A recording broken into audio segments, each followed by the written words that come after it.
നമസ്കാരം.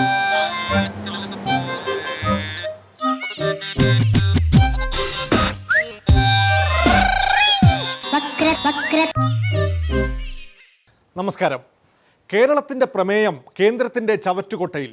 കളി മോദിയോട് വേണ്ടെന്ന് കുമ്മനം. പുലിമുരുകന്മാർ എലിമുരുകന്മാരായെന്ന് വിമർശകരും. സ്വാഗതം വക്രദൃഷ്ടിയിലേക്ക്.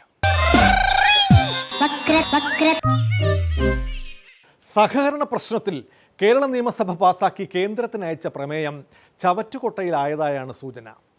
ഇവിടെ നിന്നുള്ള സർവകക്ഷി സംഘത്തെ കാണാൻ പ്രധാനമന്ത്രി സമയം അനുവദിച്ചതുമില്ല എന്ന് മാത്രമല്ല, ധനമന്ത്രി അരുൺ ജെയ്റ്റ്ലിയെ വേണമെങ്കിൽ കണ്ടോളൂ എന്നാണ് ലഭിച്ച മറുപടി. രണ്ട് സംഘങ്ങൾ 2 തവണയായി കണ്ട ജെയ്റ്റ്ലിയെ ഇനി കണ്ടിട്ട് എന്ത് പിന്നാക്ക് കിട്ടാനാണ് എന്ന് ചോദിച്ച് കേരളത്തിൻ്റെ വ്രണപ്പെട്ട വികാരവുമായി ഭരണപക്ഷവും പ്രതിപക്ഷവും മോദി വധം ശക്തമാക്കി. ഏകാധിപതി, ഫാസിസ്റ്റ്, ജനാധിപത്യ വിരുദ്ധൻ, ഹിറ്റ്ലർ, മുസോളിനി എന്നൊക്കെ വിളിച്ച് മോദിക്കിട്ട് മത്സരിച്ച് കൊട്ടുകയാണ് നേതാക്കൾ. ഹിറ്റ്ലറിൽ നിന്നും മുസോളിനിൽ നിന്നും ആവേശം ഉൾക്കൊണ്ട് നാസിസത്തിൻ്റെയും ഫാസിസത്തിൻ്റെയും നയങ്ങൾ അംഗീകരിച്ച് പ്രവർത്തിക്കുന്ന ഒരു സംഘടന നേതൃത്വം കൊടുക്കുന്ന കേന്ദ്ര ഗവൺമെൻറ്റിൽ നിന്ന് വലിയ തോതിലുള്ള ജനാധിപത്യ മര്യാദ പ്രതീക്ഷിക്കേണ്ടതില്ല എന്നതാണ് ഈ നടപടിയിലൂടെ വ്യക്തമാക്കിയിരിക്കുന്നത്.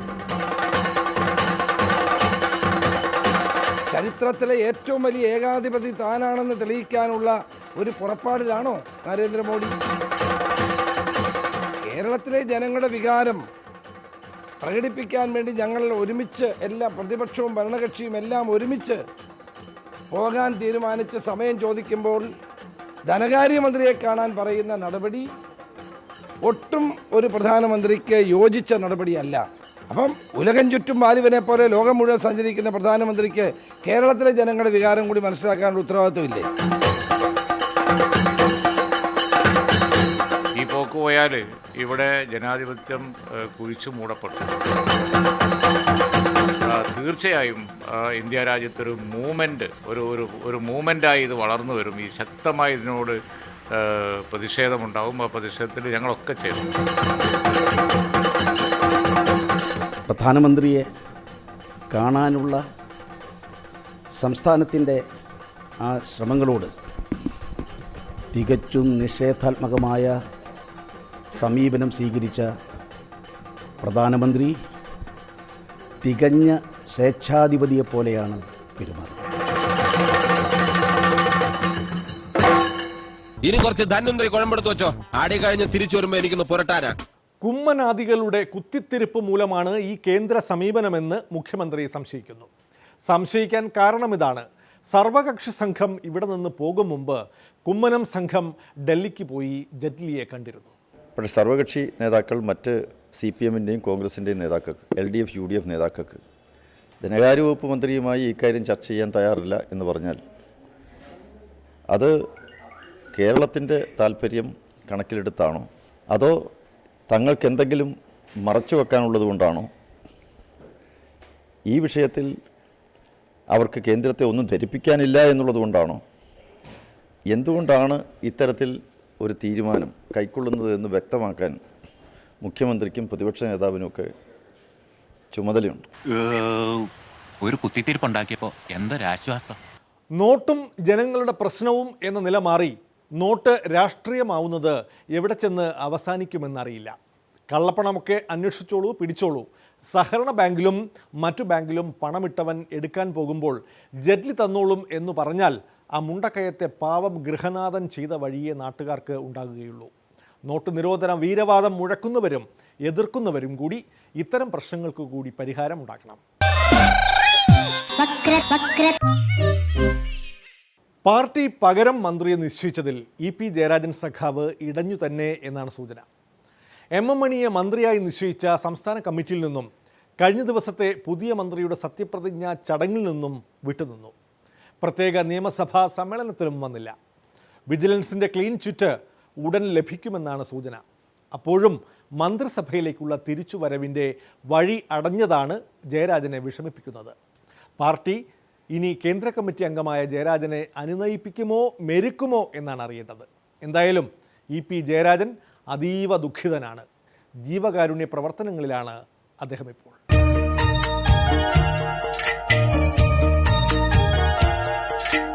ഇന്നലെ എൻ്റെ നെഞ്ചിലെ കുഞ്ഞു മൺവിളക്കൂതിയില്ലേ, കാറ്റൻ മൺവിളക്കൂതിയില്ലേ, കൂരിരുൾക്കാവിൻ്റെ മുറ്റത്തെ മുല്ല പോലൊറ്റയ്ക്കു നിന്നില്ലേ, ഞാനിന്നൊറ്റയ്ക്കു നിന്നില്ലേ.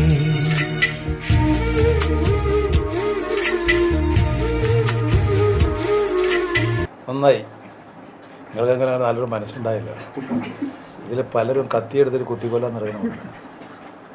ആർക്ക് വേണ്ടിയിട്ടാണ് അവർ ആ കത്തി എടുക്കുന്നതെന്ന് എനിക്ക് മനസ്സിലാകുന്നത്. ഇതിൻ്റെ പിന്നിലാരാണെന്നുള്ളത് നിങ്ങളെല്ലാം ഒന്ന് അന്വേഷിച്ച് നോക്കൂ.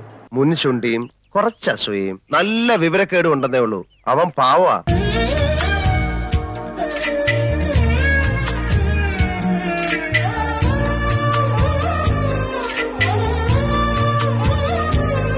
ഞാൻ പത്രക്കാരോട് ഇനി ഒരു കാര്യം പറഞ്ഞു. നിങ്ങളെ കൈമേലൊരു എരയാവാൻ ഞാൻ ഉദ്ദേശിക്കുന്നു. നിങ്ങൾ ചെയ്യാവുന്നിടത്തോളം നല്ല സേവനം ചെയ്തിട്ടുണ്ട്. ഒന്നുമില്ല, ഞാൻ ഇനി ആരുമായിട്ട് ഞാൻ പറഞ്ഞ ഒരു എരയാവാൻ ഞാനില്ല.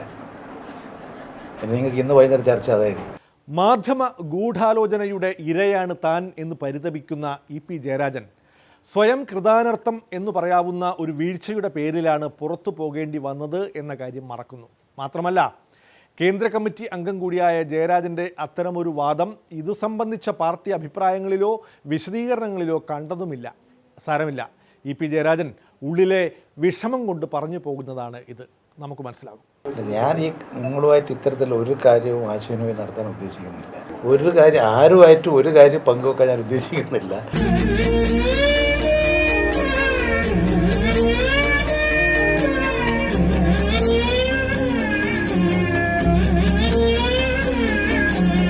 അതെ, ഇടഞ്ഞ ഞാൻ കൊല കൊമ്പനാ, കൊല കൊമ്പൻ. ഇടഞ്ഞില്ലെങ്കിലോ കൊലയില്ലാത്ത കൊമ്പൻ.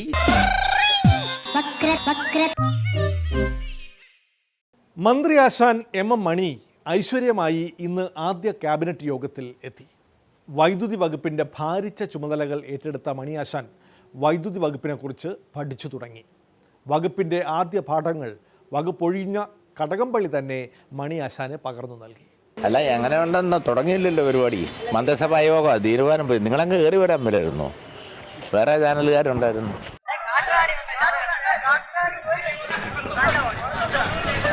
Good morning. എന്ത് പറ്റി? ഇന്റലക്ച്വൽ ആകാനുള്ള ശ്രമമാണ്. ചളമാക്കരുത്. നേതാവോ?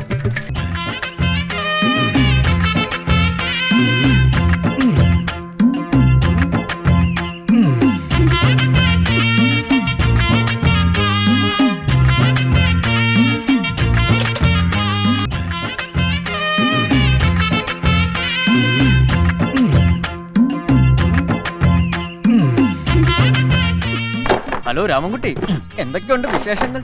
അല്ല, എന്താ ഇത്ര ഗൗരവത്തില്? എന്റെ രാമൻകുട്ടി. തന്റെ രാമൻകുട്ടിയോ? ഞാൻ അച്ചുവന്റെ രാമൻകുട്ടിയാ. എന്നാ അച്ചുവേട്ടന്റെ രാമൻകുട്ടി. ഇരുന്നോളൂ. മലയാള ഭാഷ ശരിക്കും അറിയാലോ. വായിച്ചോളൂ. ഇത് ലൈബ്രറി ബുക്കല്ലേ? അല്ല, രാമായണവും ഭാഗവതവും അമ്മുമ്മ വായിച്ചുകൊണ്ടിരുന്നതാ. ഇപ്പോൾ കിടപ്പ. പ്രേമമുണ്ടെന്നതെന്നോട് ചൊന്നതിൻ മൂലവും ചൊല്ലു നീ, പവനൊരു കൃപയോട് പറഞ്ഞു കേൾപ്പിക്കയോ. ഇപ്പൊ ഇങ്ങനെ വെളുപ്പിന് എഴുന്നേറ്റ് പഠിക്കാൻ തുടങ്ങും. എഴുന്നേക്കാനും പറയണ്ട, പഠിക്കാനും പറയണ്ട. നന്നായാ മതിയായിരുന്നു. മന്ത്രി ആകണമെങ്കിലേ വകുപ്പിനെ കുറിച്ച് അറിയണം, പ്രവൃത്തി വരികയോ വേണം. ആരതൊക്കെ പഠിച്ചിട്ട് ഇവിടെ മന്ത്രിയാണത്? എന്നാലും വൈദ്യുതി കൂടുതൽ ഉൽപ്പാദിപ്പിക്കുക, പ്രസരണ നഷ്ടം ഒഴിവാക്കി നാട്ടുകാർക്ക് കൊടുക്കുക. ഈ വർഷം വൈദ്യുതി കട്ടുവരും. വെള്ളമില്ല, മഴയില്ലാത്തതുകൊണ്ട് ഡാമുകളിൽ വെള്ളമില്ല. അതുകൊണ്ട് പ്രതിസന്ധി വരും. എങ്ങനെ അതിനെ മറികടക്കാം എന്നതിനെപ്പറ്റി ആലോചിക്കേണ്ടി വരും. ഏത് നിലയിലാണേലും വരുന്ന പ്രതിസന്ധിയെ മറികടക്കാനുള്ള പരിപാടി തയ്യാറാക്കും. അതിന് നിങ്ങളുടെ എല്ലാം സഹായം വേണം. പണ്ട് വിദ്യുച്ഛക്തി വകുപ്പ് കൈകാര്യം ചെയ്തിരുന്ന ആളല്ലേ? ഒന്ന് ചോദിച്ചോട്ടെ, ഈ വിദ്യുച്ഛക്തി എങ്ങനെ ഉണ്ടാക്കുന്നേ? പറയട്ടാ, അത് വെള്ളത്തിന്ന് ആണോ?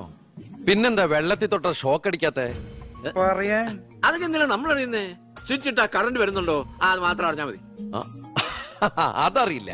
യവൻ പറയുന്നതിലും കാര്യമുണ്ടെന്നേ, പിന്നെന്താ ഷോക്ക് അടിക്കാത്ത? നമ്മളെന്തിനാ വല്ലവന്റെയും കാര്യം ആലോചിച്ച് തല ഉണ്ടാക്കുന്നേ? നിങ്ങൾ ഏത് ചാനലാ? മാതൃഭൂമി. ആയിക്കോട്ടെ.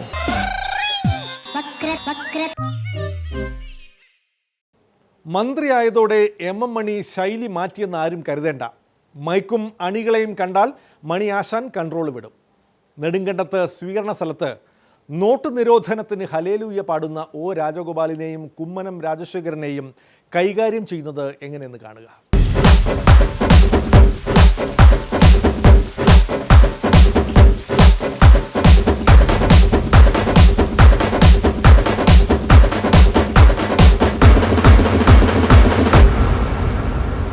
ഓരോ രാജഗോപാൽ എന്ന് പറയുന്നൊരു മനുഷ്യനുണ്ട്.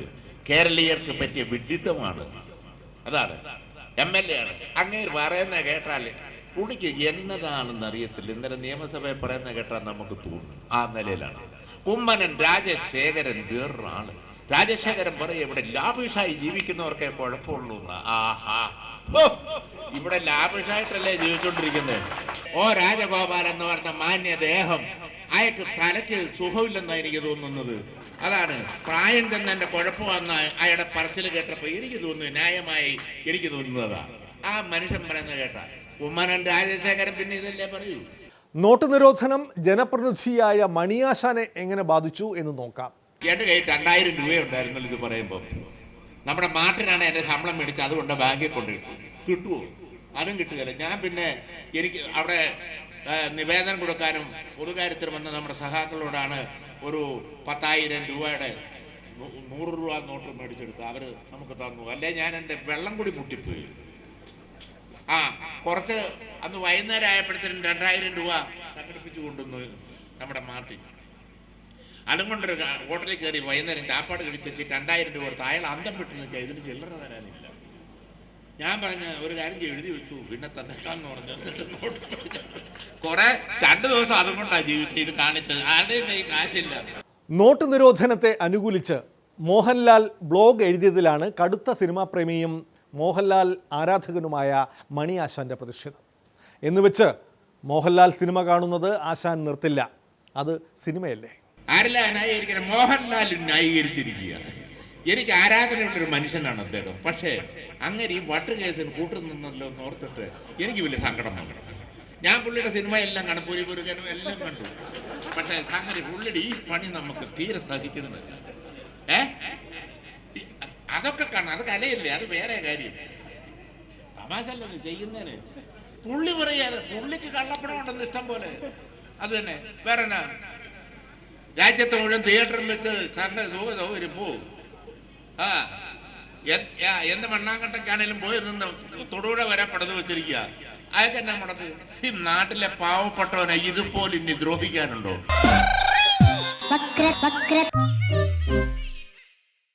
നോട്ട് നിരോധന കാലത്താണ് പുലിമുരുകൻ റിലീസ് ചെയ്തിരുന്നതെങ്കിൽ പടം എലിമുരുകനായി പോയേനെ. ഇപ്പോൾ സിനിമയ്ക്ക് 100 കോടി നൽകിയത് ഇവിടുത്തെ പാവപ്പെട്ടവരാണെന്ന് പന്ന്യൻ രവീന്ദ്രൻ ഓർമ്മിപ്പിക്കുന്നു. നോട്ട് നിരോധനത്തെ പാടിപ്പുകഴ്ത്തുന്ന എലിമുരുകന്മാർക്കെതിരെ വരയൻ പുലികളുടെ അന്തകനായ പന്ന്യൻ രവീന്ദ്രൻ ചാടി വീഴുന്നു.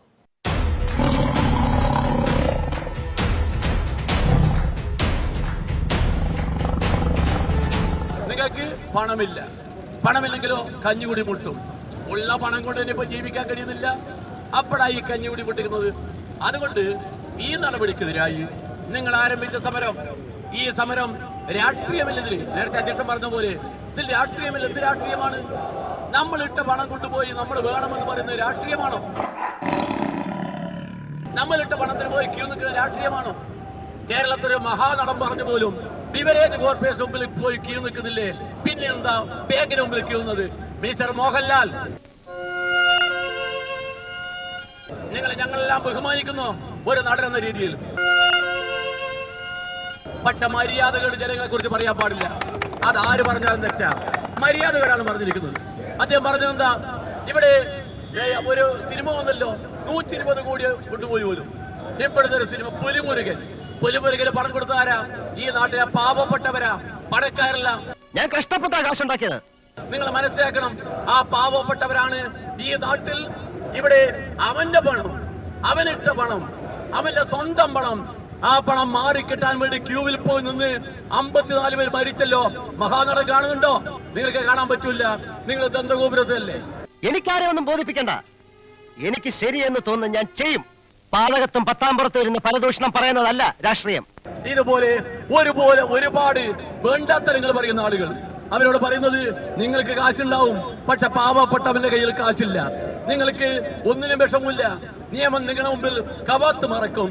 നിങ്ങളെ പല കാര്യങ്ങളും നിയമം ചോദ്യം ചെയ്യില്ല, നിങ്ങളെ നോക്കില്ല.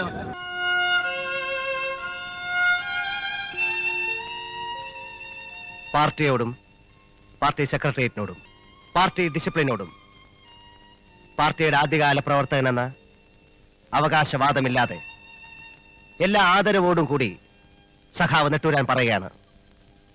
വികാരാവേശത്തോടെ എന്റെ സുഹൃത്തുക്കളായ സഖാക്കൾ പറഞ്ഞ വിവരക്കേടിന് വിശദീകരണം നൽകേണ്ട ആവശ്യമുണ്ടെന്ന് എനിക്ക് തോന്നുന്നില്ല. പാർട്ടി എന്ത് തീരുമാനമെടുക്കുന്നോ അത് സ്വീകരിക്കാൻ ഞാൻ തയ്യാറാണ്.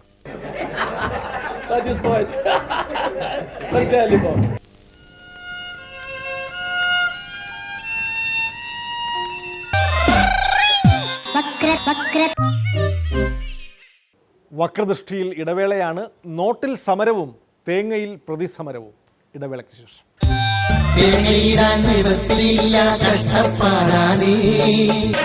തേങ്ങ ഉടച്ചുകൊണ്ട് അപേക്ഷിക്കുക എന്ന് പറഞ്ഞാൽ ഹൃദയത്തിന്റെ സമർപ്പണമാണ്.